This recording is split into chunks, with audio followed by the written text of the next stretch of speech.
Bu ülke Dünya Kupası'ndan elenince teknik direktör bütün halktan özür diledi. Dünya Kupası'ndan elenen ülkelerine ne oldu? Japonya üst üste 8. kez katıldığı Dünya Kupası'na oldukça zorlu bir grupta başladı. Yine de umutsuzluğa kapılmadılar çünkü takımın başında Light Yagami lakaplı teknik direktör Hajime Moriyasu vardı. Moriyasu bu lakabı aslında 2002 Dünya Kupası'nda almıştı. Japonya, Almanya ve İspanya karşısında geriye düşmesine rağmen Moriyasu'nun meşhur defterine aldığı notlar ve yaptığı oyuncu değişiklikleri sayesinde iki maçı da 2-1 kazanmıştı. Moriyasu'nun defterine sürekli bir şeyler yazması taraftarın ona Death Note animesindeki Light Yagami karakterine benzetmesine neden olmuştu. Japonya'nın 2026 Dünya Kupası'ndaki ilk rakibi ise Hollanda'ydı. Japonya bu maçta iki kez geriye düştü. Ancak Moriyasu'nun yaptığı değişikliklerin ardından iki kez geri dönerek karşılaşmayı 2-2 tamamladılar. İkinci maçlarında Tunus'u 4-0 mağlup ettiler. Üstelik bu karşılaşma Dünya Kupası tarihinde oynanan birinci maçtı. Son maçta İsveç ile 1-1 berabere kalan Japonya grubunu 5 puanla ikinci sırada tamamladı ve tarihinde 5. kez Dünya Kupası'nın eleme turlarına yükseldi. Ancak yeni format nedeniyle son 32 turunda karşılarına Dünya Kupası'nı 5 kez kazanan Brezilya çıktı. Japonya kimsenin beklemediğini başarmıştı. 29. dakikada Brezilya savunmasının hatasını değerlendiren Sano, Japonya'yı 1-0 öne geçirdi. Japonya ilk yarıyı önde tamamlamayı başarsa da Brezilya ikinci yarıya çok daha baskılı başladı. 56. dakikada Casemiro yaptığı kafa vuruşuyla skoru 1-1'e getirdi. Japonya uzun süre Brezilya'nın baskısına dayanmayı başardı. Maçın uzatmalara gitmesi beklenirken 95. dakikada Gabriel Martinelli sahneye çıktı. Topu ağlara göndererek Brezilya'nın geri dönüşünü tamamladı. Brezilya maçı 2-1 kazandı ve Japonya ilk eleme maçında Dünya Kupası'na veda etti. Maçın ardından Hajime Moriyasu yenilginin bütün sorumluluğunu üzerine aldı ve kendilerini destekleyen Japon halkından özür diledi. Ardından teknik ekip ve oyuncularla birlikte tribünlerin önüne giderek taraftarına doğru eğildi. Light Yagami'nin defterindeki son plan bu kez işe yaramamıştı. Bu ülke Dünya Kupası'na eğilince dönüş uçağını iptal etti. Dünya Kupası'nın elenen ülkelerine ne oldu? İki kez dünya şampiyonu olan Uruguay 2026 Dünya Kupası'na büyük beklentilerle gelmişti. Kadrosunun büyük bölümü Avrupa'nın 5 büyük liginde forma giyen yıldız oyunculardan oluşuyordu. Üstelik İspanya, Suudi Arabistan ve Dünya Kupası'na tarihinde ilk kez katılan Yeşilburnu adalarıyla aynı gruptalardı. Yeni formatta 48 takımın 32'sinin bir üst tura çıkacağı düşünülürse Uruguay'ın bu gruptan elenmesi neredeyse imkansız görünüyordu. Ancak sahnede her şey tam tersine döndü. Uruguay turnuvaya Suudi Arabistan karşısında başladı. 41. dakikada Alambri'nin golüyle geriye düştüler. Uruguay'ı yenilgiden kurtaran gol ise 80. dakikada Maximiliano Araujo'dan geldi. İlk maç 1-1 sona erdi.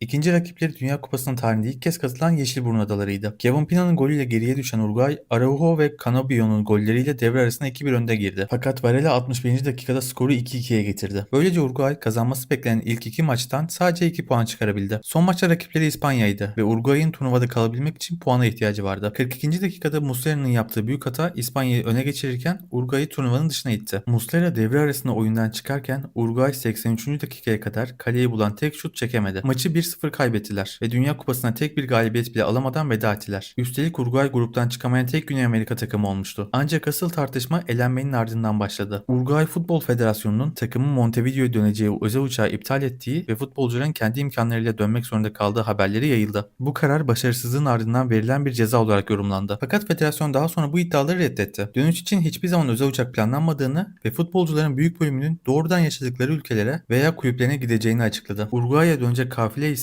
farklı gruplar halinde tarifeli uçaklarla ülkeye ulaştı. Marcelo Bielsa turnuvanın ardından Uruguay futboluna hiçbir şey bırakmadığını söyleyerek sorumluluğu üstlendi. Federico Valverde beklentilerin altında kaldığını kabul ederek başarısızlığın sorumluluğunu üzerine aldı. Beklentileri karşılayamadılar. Faturayı federasyon başkanı ödedi. Dünya Kupası'ndan elenen ülkelere ne oldu? Son yıllarda futbola milyarlarca dolar yatırım yapan ve 2034 Dünya Kupası'na ev sahipliği yapmaya hazırlanan Suudi Arabistan, 2026 Dünya Kupası'na büyük beklentilerle geldi. Ancak İspanya, Uruguay ve tarihinde ilk kez Dünya Kupası'na katılan Yeşilburnu adalarının bulunduğu grupta işleri hiç planladıkları gibi gitmedi. İlk maçlarında Uruguay ile 1-1 berabere kaldılar. Ardından İspanya karşısında sahada 4-0'lık ağır bir yenilgiyle ayrıldılar. Gruptan çıkabilmeleri için son maçta Yeşilburnu adalarını yenmeleri gerekiyordu. Ancak bu karşılaşmada golsüz sona erdi. 3 maçta sadece 2 puan toplayan Suudi Arabistan grubu son sırada tamamladı ve Dünya Kupası'na veda etti. Ancak asıl olay elenmenin ardından yaşandı. Suudi Arabistan Futbol Federasyonu Başkanı Yasir El Michel alınan sonuçların ülkenin beklentilerinin çok altında kaldığını açıkladı. Taraftarlardan özür dileyen El Michel başarısızlığın bütün sorumluluğunu üstlendi ve görev süresinin bitmesini beklemeden istifa etti. Üstelik El Michel 7 yıldır federasyon başkanıydı ve Suudi Arabistan'ın 2034 Dünya Kupası'na ev sahipliği yapma hakkını kazanmasında önemli rol oynamıştı. Ülkesinde Dünya Kupası'nı getiren federasyon başkanı başka bir Dünya Kupası'nın ardından koltuğunu kaybetti. Dünya Kupası'ndan elendiler ve yolsuzlukla suçlandılar. Dünya Kupası'ndan elenen ülkelere ne oldu? Güney Kore 2026 Dünya Kupası'na ev sahibi Meksika, Güney Afrika ve Çekya ile aynı grupta yer aldı. Son Heung-min, Lee Kang-in ve Kim Min-jae gibi yıldızlara sahip olan takımın 48 takımın 32'sinin üst tura çıkacağı turnuvada gruptan çıkmasına kesin gözüyle bakılıyordu. Turnuvaya da iyi başladılar. İlk maçta Çekya karşısında geri düşmelerine rağmen Inbeom ve Hyun-Gyun'un golleriyle 2-1 kazandılar. Ancak ikinci maçta Meksika'ya 1-0 mağlup oldular. Yine de son maç öncesinde her şey kendi ellerindeydi. Güney Afrika karşısında alacakları 1 puan onları doğrudan son 32 turuna taşıyacaktı. Fakat teknik direktör Hong Myung-bo takımın en büyük yıldızı Son Heung-min'i yedek bıraktı. Güney Afrika Maseko'nun golüyle maçı 1-0 kazandı. Güney Kore ise 3 puanla grubu 3. sırada tamamladı. Güney Kore turnuvayı genel sıralamada 34. tamamlayarak elendi. Ancak asıl olaylar bundan sonra başladı. Hong Myung-bo'nun 2024 yılında göreve getirilme süreci uzun süredir tartışılıyordu. Spor Bakanlığı federasyonun kendi kurallarını ihlal ettiğini açıklamış, mahkemede yönetimde usulsüzlüklerin bulunduğunu karar vermişti. Dünya Kupası'ndaki başarısızlığın ardından soruşturmalar daha da genişletildi. Güney Kore Devlet Başkanı Lee Jae-myung, liyakat yerine kayırmacılık ve kişisel ilişkilerin tercih edildiğini söyleyerek federasyon hakkında kapsamlı soruşturma ve reform talimatı verdi. Teknik direktör bütün sorumluluğu üstlenerek istifa etti. Federasyon başkanı da görevini bırakacağını açıkladı. Takım ülkeye döndüğünde havalimanında protestolarla karşılandı. Hong Myung-bo ölüm tehditleri aldı. Bazı işletmeler ise kapılarına onun içeri girmesini yasaklayan tabelalar astı. 24 yıl sonra Dünya Kupası'na döndüler ama daha 3. maçlarını oynayamadan elendiler. Dünya Kupası'ndan elenen ülkeler ne oldu? Arda Güler, Kenan Yıldız ve Hakan Çalhanoğlu gibi yıldızlarla turnuvaya gelen Türkiye, Amerika Birleşik Devletleri, Avustralya ve Paraguay'ın bulunduğu grupta mücadele etti. İlk iki takımın yanı sıra en iyi 8 üçüncünün de tur atlayacağı bu formatta gruptan çıkmak oldukça kolay görünüyordu. Ancak Türkiye ilk maçını Avustralya karşısında 30 şut çekmesine rağmen gol atamadı ve sahadan 2-0 mağlup ayrıldı. İkinci maçta ise 64. saniyede Paraguay karşısında 1-0 geriye düştü. Paraguay ilk yarının sonunda 10 kişi kalmasına rağmen Türkiye rakip kaleye çektiği 32 şuttan gol çıkaramadı. Böylece iki maçtan toplam 62 şut çeken Türkiye tek bir gol bile atamadan elendi. Dünya Kupası'nda 1966'dan beri 2 maçlık bir süreçte gol atılmadan çekilen en yüksek şut sayısıydı. Turnuva boyunca diğer ülkelerin yoğun antrenman görüntüleri gündem olmuştu. Özellikle Güney Koreli futbolcuların fiziksel dayanıklılığa dayalı sert çalışmaları dikkat çekerken Türkiye'den antrenmanlardan çok futbolcuların saç modelleri, reklam filmleri ve podcast programları konuşuluyordu. Bazı futbolcuların turnuva için özel imajlar hazırlattığı, hatta kuaförlerini Amerika'ya getirdiği iddia edildi. Elbette saç stilini değiştirmek veya reklam çekmek tek başına başarısızlığın nedeni değildi. Ancak takım sahada tek bir gol bile atamazken futbolcuların çalışmalarından çok kişisel imajlarının konuşulması taraftarın tepkisini arttırdı. Tartışmalar bununla da sınırlı kalmadı. Milli takımın 1. ve 2. kaptanı Hakan Çalhanoğlu ile Melih Demiral'ın isimleri turnuva devam ederken Fenerbahçe başkanlık seçimlerinde transfer vaadi olarak kullanıldı. Elenmenin ardından bazı gazeteciler iki kaptanın kadro seçimlerinde ve takım içerisindeki kararlarda teknik direktör üzerinde etkili olduğunu iddia etti. Bu iddialar kanıtlanamadı ancak milli takımın gerçekte kimin tarafından yönetildiği tartışılmaya başladı. Paraguay maçından sonra Arda Güler alınan sonuçtan utanç duyduklarını söyleyerek halktan özür diledi. Kaptan Hakan Çalhanoğlu ise genç oyuncuların korunması ve gelecek turnuvalara odaklanılması gerektiğini söyledi. Teknik direktör Vincenzo Montella ise istifa etmeyeceğini açıkça söyledi. Türkiye Futbol Federasyonu Başkanı İbrahim Hacı Osmanoğlu da Montella'nın ve futbolcuların arkasında duracağını açıkladı. Ancak Hacı Osmanoğlu bununla yetinmedi. Sosyal medyadaki bazı eleştirilerin ahlak sınırlarını aştığını söyleyerek Adalet Bakanı'nı göreve çağırdı. Los Angeles'ta takımı protesto eden Türk taraftarlarla karşı karşıya geldi ve taraftara parmak salladığı görüntüler gündem oldu. Japonya teknik direktörü halkından özür dilemişti. Suudi Arabistan'da da federasyon başkanı başarısızlığın sorumluluğunu üstlenerek istifa etti. Türkiye'de ise teknik direktör görevine devam etti. Federasyon başkanı istifa etmedi ve hesap soran taraftarlarla karşı karşıya geldi. Yani Türkiye'nin Dünya Kupası hikayesindeki hayal kırıklığı yalnızca elenmek değildi. Asıl hayal kırıklığı elenmenin ardından kimsenin gerçek anlamda sorumluluk almamasıydı.